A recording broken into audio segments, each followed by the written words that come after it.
All right, let's do part 2 of the Week 3 college football observations. We will talk A&M, Notre Dame, Georgia, Tennessee, Georgia Tech, Clemson, and Arch Manning struggles with some Steve Sarkisian audio in there as well. Watch the full Sark postgame and watch the full Arch postgame as well. So we will break that down and figure out what the heck is going on in Austin, Texas.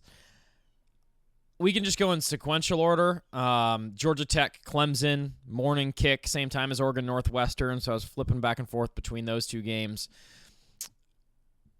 First of all, I mean, just give Brent Key and Haynes King a ton of credit.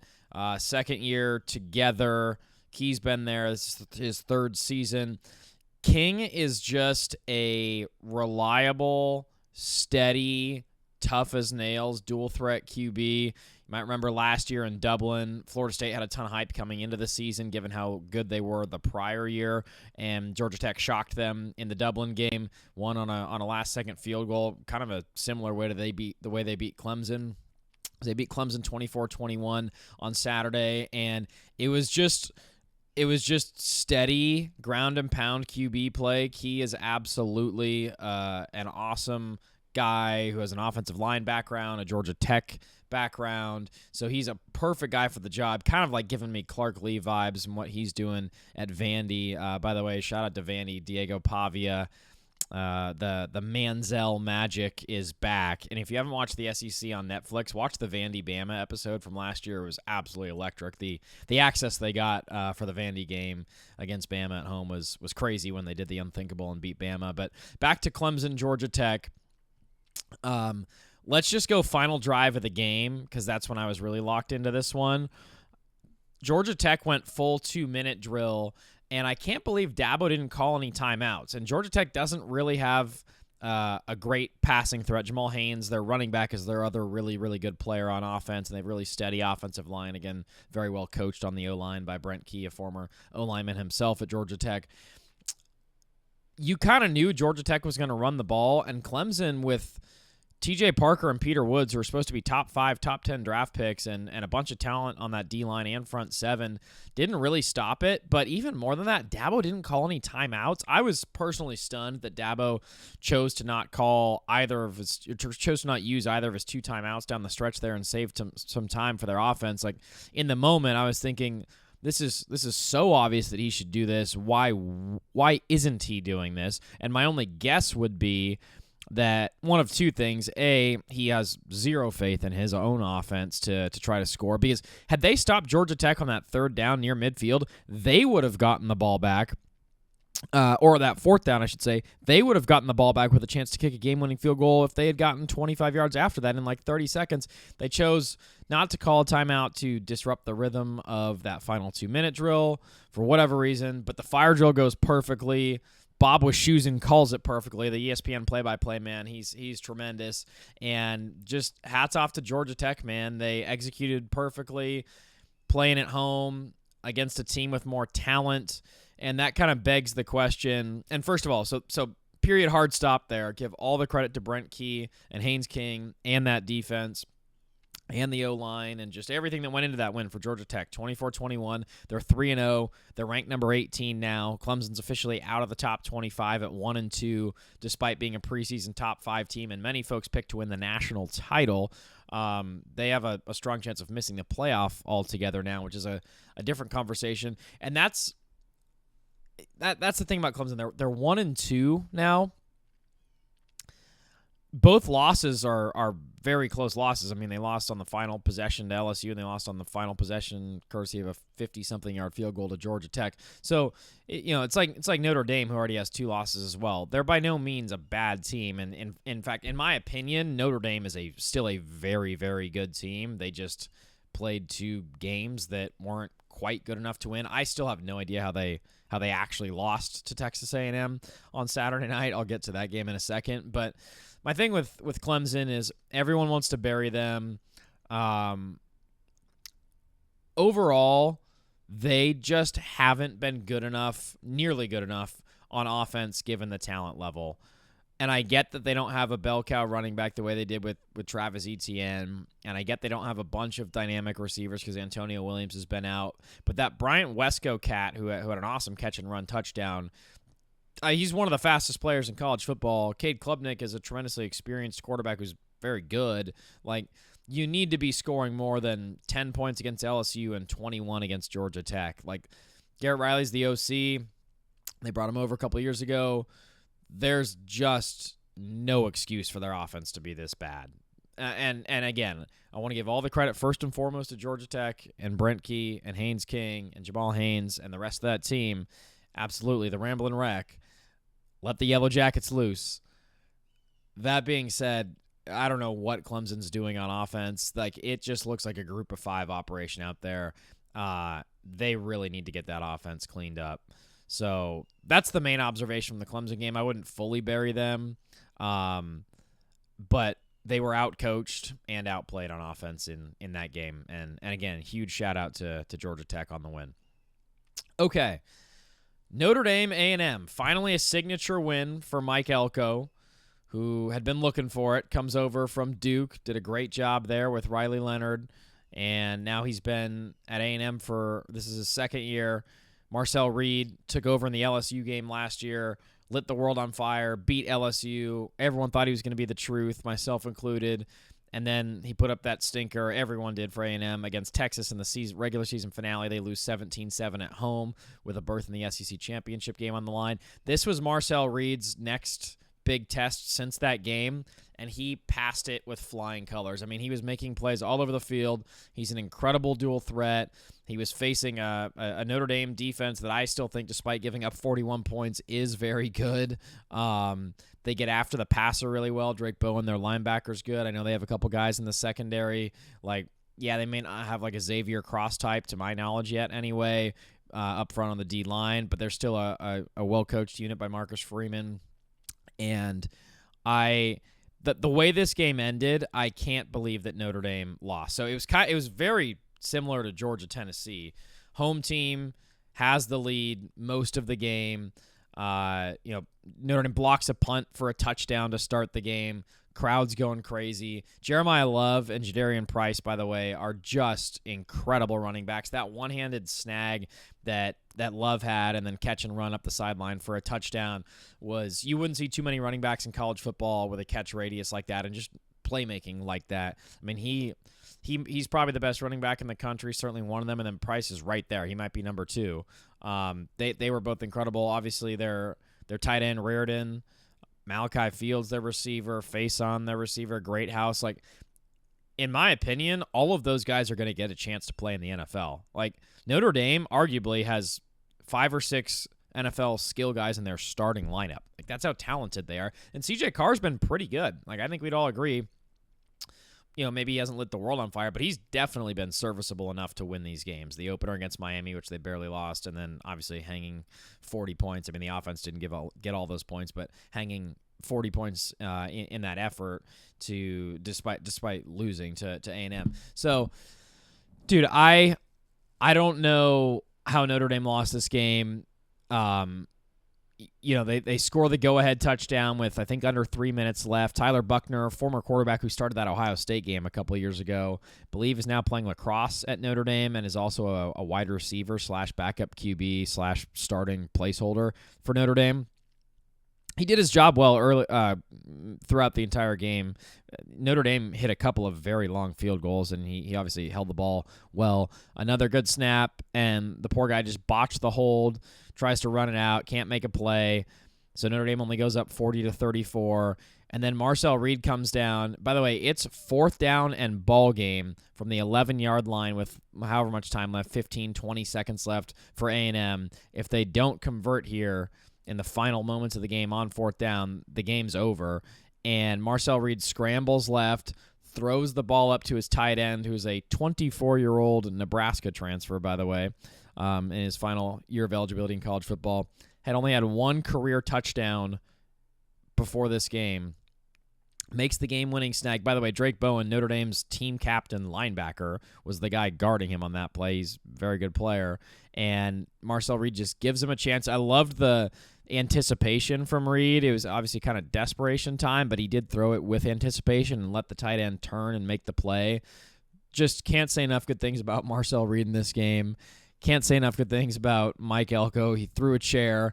I think Notre Dame is the best 0-2 team in college football history. I mean, obviously, I'm not going to comb through the record books back to the 1800s or even thinking about modern history. I don't know a better 0-2 team I've ever seen than this year's Notre Dame team. I mean, they have 5 or 6 skill guys on offense who are all going to play in the league, good offensive line, talented enough defense, and they still were not able to win this game. I just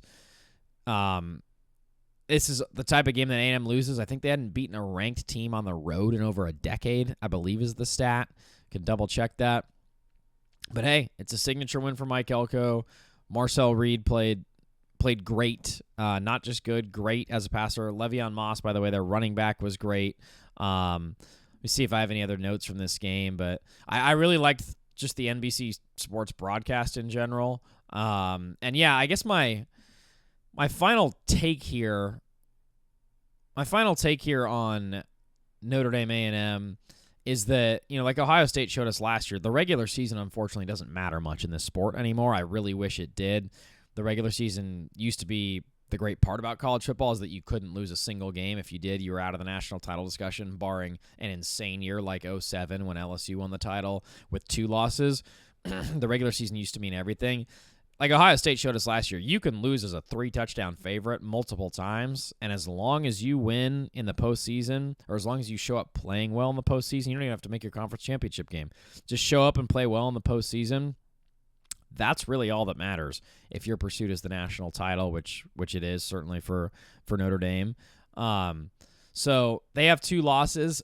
I personally don't think they're eliminated, or they're certainly not eliminated. I would say even if they had 3 losses, there's a chance they could make it. This is shaping up to be one of the more wildly unpredictable years in college football history. I don't think there's a single dominant team right now. I think Oregon looks great. I think Ohio State's defense looks great. I think Miami actually looks very good. But there's no dominant team right now. And I wouldn't eliminate Notre Dame yet, and I actually think they can lose one more game and still get in. I think they're that talented. Certainly not predicting they'll win the national title. I mean, they did an unbelievable job just making it to the national title game last year. Marcus Freeman's an unquestionably elite coach. The skill is unquestionably elite. They've just, last year they lost to Northern Illinois. Year before that, they lost to Marshall. This is like a trend for Notre Dame. They lose September games, but like Ohio State showed us last year, the regular season does not matter in this sport anymore. It just doesn't.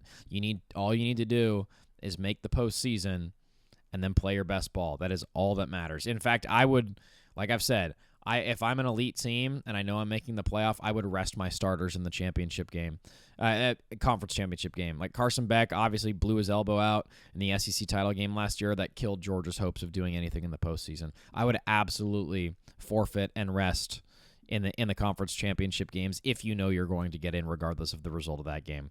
So Notre Dame is not out. Georgia, Tennessee, another epic game. Felt like Tennessee was going to win. Joey Aguilar, they keep showing the crowd shots of his mom. She's going crazy. Sunbelt legend Joey Aguilar. Played with him in my NCAA football video game Dynasty when I did a Dynasty with App State. Shout out to Boone.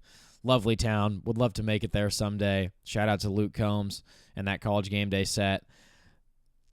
Aguilar may have been the Heisman favorite after this game if he had any help around him. I mean, if the kicker makes the game winner from 40 yards out, Joey Aguilar is probably the Heisman favorite, or if his defense just gets one stop on 4th down. And that was the exciting part about this game, and you got to give Georgia credit for coming back. Joey Aguilar led 3 straight touchdown drives easily to start this game. Tennessee goes up 21-7. Chris Brazzell, 6 grabs, 177 yards, 3 touchdowns. Very reminiscent of Jalen Hyatt against Alabama a couple of years ago when Tennessee beat them in that high-scoring game, ironically on a game-winning field goal. This time around, Aguilar leads a perfect 2-minute drill drive, drains all the clock, sets his team up for a 40-yarder. There's a false start penalty, so it gets moved back a little bit, but in general, a very makeable kick.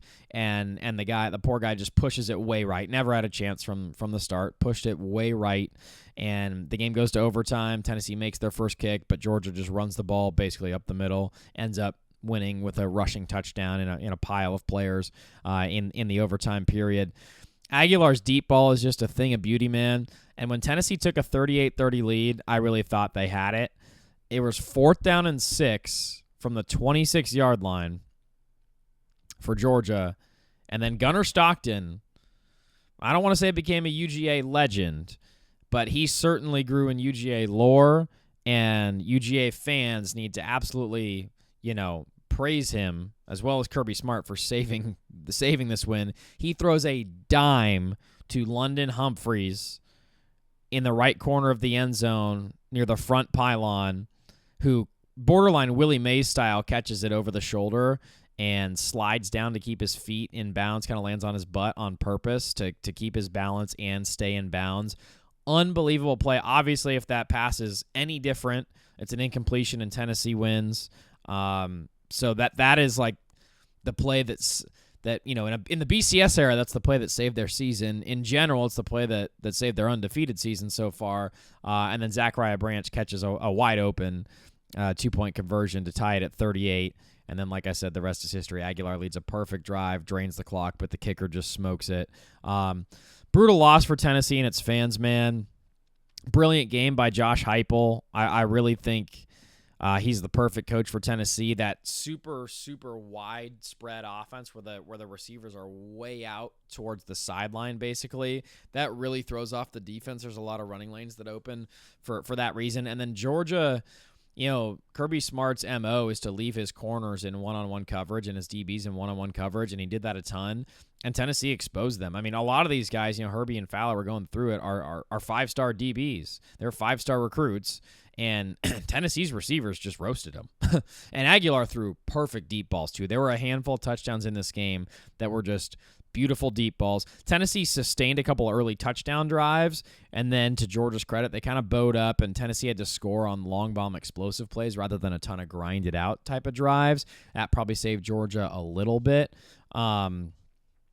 But I really think Joey Aguilar is Heisman caliber. I really do. I have a ton of respect for him. I think he's just a great, great player. And I want to say he's 4th right now in the Heisman odds. Stockton's up there. Carson Beck's up there. And John Mateer's up there. I believe those are your top 4 at the moment after week 3. And, Tennessee they'll have plenty of chances. I was looking at their schedule earlier. I don't have it in front of me right now. But they'll have plenty of chances to come back and win games. Obviously, they play Bama 3rd week of October, and it's a heartbreaker for Tennessee, no doubt. They had the game won, but it's not the last you'll hear from Tennessee this season. I think it's a really good sign for Tennessee because, remember, entering this game, we thought Georgia was going to smother their offense. The over-under was like 49. We thought they were going to smother their offense, but that Georgia also wouldn't be able to score much. That couldn't have been further from the truth. Gunnar Stockton balled out, and Joey Aguilar really balled out. So I don't think you've heard the last of Tennessee. So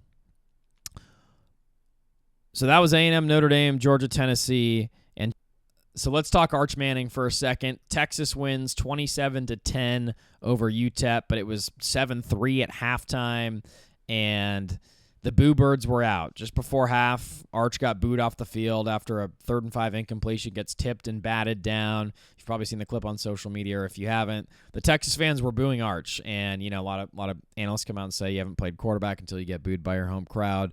But that couldn't have felt good for Arch, and I was at both of his starts last year, Louisiana Monroe and Mississippi State. Also watched on TV the UTSA game where he came in for Quinn. And I just rewatched that tape just now. I watched about 30 minutes of Arch tape from last year. Against UTSA, he comes in the second quarter when Quinn Ewers goes down with an ab injury. And Arch absolutely lit it up. Very quickly, 4 total touchdowns, 3 passing, 1 rushing. He leads Texas to a 56-7 win. And I know UTSA is not a Power 5 team. They're a Group of 5 team. I know they didn't have a particularly great season, but they are a good program. Jeff Traylor's a really, really well-respected coach. like if you watch the Arch tape last year, and granted, he had a lot better weapons and a lot better protection last year. Gunnar Helm, Isaiah Bond, Matthew Bolden, those guys were all there last year. Those guys were getting the vast majority of the catches. Very good offensive line. Kelvin Banks, the left tackle. Jake Murphy, the center. 4 new offensive line pieces this year. So the supporting cast was much better last year on offense. I'm not denying that. But there's also something that you just can't unsee, which is Arch was very good last year when he came in. It's much different right now. He threw 10 straight incompletions against UTEP, and the Boo Birds came out. And, I watched his full interview with the media after the game. He essentially just took accountability, said, I have to be better. Watched Steve Sarkisian's full 20-minute press conference after the game. He was asked a variety of ways why Arch is struggling, and he did say that it's all mental. Like, Arch's struggles are mental. And here's Sark on Arch's struggles against UTEP. Sark, you're a former quarterback. Were you seeing anything mechanically off with Arch, whether it's footwork, arm angle, anything like that? No, I think the one thing that can happen when you compress a little bit is you kind of speed up the delivery, but then slow down the delivery. And I know that's kind of a bit of an oxymoron. But if you think about when you try to speed your arm up and then decelerate your arm. For some of us here that are bad golfers, think about your golf swing. You try to swing hard, and then you try to slow it down at the very end to make good contact. That's never a recipe for success, and that's not a good recipe for throwing a football either. And I felt like that happened at times today. But I'll have to evaluate the tape a little bit more to see if there's anything else fundamentally that I didn't like. But that one thing I think showed up a little bit, where he can speed himself up and then try to slow himself down. And he plays better when he's in more rhythm and rhythmic that way. And there were some beautiful rhythm throws. The deep curl route to Parker early in the game, the middle route to Ryan Wingo late. As I said, the out route for the touchdown to Ryan. Those were nice rhythm throws. And I think that's when he's at his best, and that's our job to find that rhythm in him. I think some of us are stunned that Arch hadn't been better, and the expectations were crazy out of whack. We all acknowledge that. I was wondering if you were that surprised that he hadn't had more success, and do you even consider just keeping him out a series or two like you did with Quinn last year? No, I feel like we've done enough to where I'm going backwards on your question, just so you know. I feel like we've done enough with him to have a pretty good understanding of who he is as a player and what he's capable of. And I know there's a lot of football in there that's high-level quality football. And so is my expectation of him as a player high? Yes. Do I expect him to play the best football of his career the first 3 games of this season? Probably not. That probably wouldn't be fair. But our job as coaches is to work him towards that, and so that he continually improves throughout the season, like all of our players on our team. I think it's too early to say, give him a series. He provides enough offense for us where I can go a different way, using his legs and provide offense that way. And obviously he scored 2 touchdowns with his legs today to take advantage of it, and had a nice 2-minute drive right there at the end of the first half to score. So there was a lot of good in there. I just know, and I think we all would agree, that there's better in there, right? That's to come. And again, it's a race to get there as fast as we can. Okay, so there's the diagnosis from Sark. He also said that he wouldn't consider benching Arch even for a series. He doesn't think he needs to do that. My diagnosis is that he's just still nervous right now. He doesn't trust the offensive line at all. It's a brand new offensive line. He's still figuring out his chemistry with Ryan Wingo, which he had a bit last year, but Parker Livingston is a guy who he's clearly developed chemistry with during fall camp. He was kind of the talk of fall camp around Austin. He's turning out to be a really good player. But I just think Arch is nervous, and that to me, unless he's injured, is the only explanation. Because if you watch the tape last year, like, there's a reason every single NFL draft scout had Arch Manning as a first-round pick coming into this year. Like, every single one of them. either every single NFL draft scout in the world is terrible at their job or something is going on. I'm going to go ahead and say the latter, right? If you watch tape from last year, particularly UTSA, UL Monroe, and Mississippi State, he was sharp. Like watch the UTSA tape. I just watched it for 20 minutes. He threw, a dart of a 20-yard slant route, post route over the middle to Matthew Golden. He was picking up first down after first down with Isaiah Bond and Gunnar Helm. Like, he was very good. The offense was operating efficiently. This year, it's like his feet are everywhere. The interception to Ryan Wingo that went viral, keep in mind that was on a 4th down, and that was actually better to throw something up into the end zone than not throw anything up at all because it was 4th down. So I think that gets taken out of context for people who weren't watching the game and were just watching highlights. There was also a bad hold on the offense on that play as well, and an illegal man downfield, so he just chucked the ball up. But with that being said, he still just has to get better. It's got to be the footwork. The duck to Wingo in the middle of the field was no good. I think he just doesn't trust his O-line, and the skill guys are new and the O-line is new, but at the same time, there's a lot of throws that he could have made. And like the tip pass where everyone started booing, like, yes, that's a good play by the UTSA D lineman, but maybe just wait a half second more and throw the ball later over the middle on that slant route that he was trying to connect on. And, the other thing about this Arch situation is that this is the professionalization of college sports in real time. Everyone knows Arch is making a lot of money.